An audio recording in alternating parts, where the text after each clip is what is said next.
அனைவருக்கும் வணக்கம். இன்னைக்கு காலதாமதமாக காணொளி வெளியாகிறது. அனைவரும் பொறுத்துக் கொள்ளுங்கள்.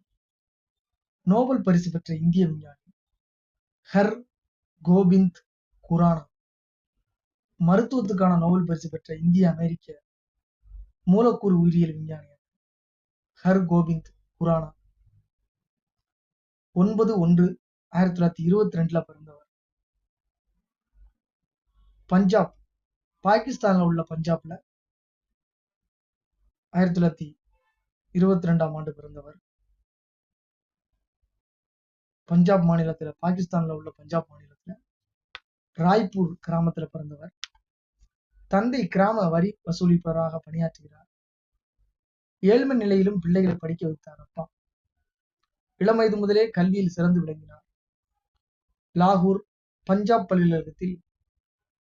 பஞ்சாப் பல்கலைக்கழகத்தில் பிஎஸ்சி பட்டப்படிப்பில் முதல் வகுப்பில் தேறினார்.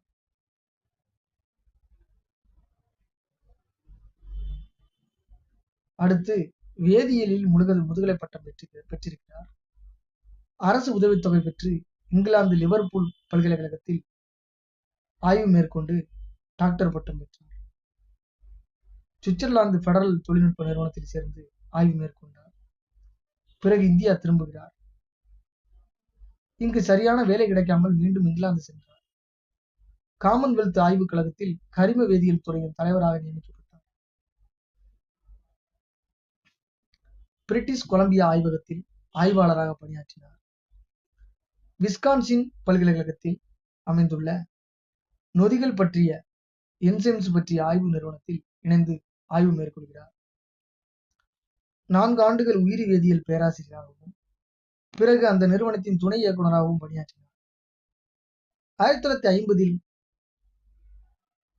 மனித உடலின் சில செயல்முறைகளுக்கு இன்றியமையாத இணைநொதி கோஎன்சைம் ஏ என்ற வேதிப்பொருளை உற்பத்தி செய்தார். இது தொடர்பான ஆய்வு மூலம் மரபு வழியிலான சில நோய்களை குணப்படுத்த முடியும் என்று கண்டறியப்பட்டது. இந்த ஆய்வுக்காக 1968 இவருக்கு நோரன்பெர்க், ஹாலி ஆகிய இருவருக்கும் முதல்ல நம்ம அறிமுகப்படுத்தும் போது சொன்னது போலவே மருத்துவம் அல்லது உடற்செயலியலுக்கான நோபல் பரிசு கூட்டாக வழங்கப்பட்டது.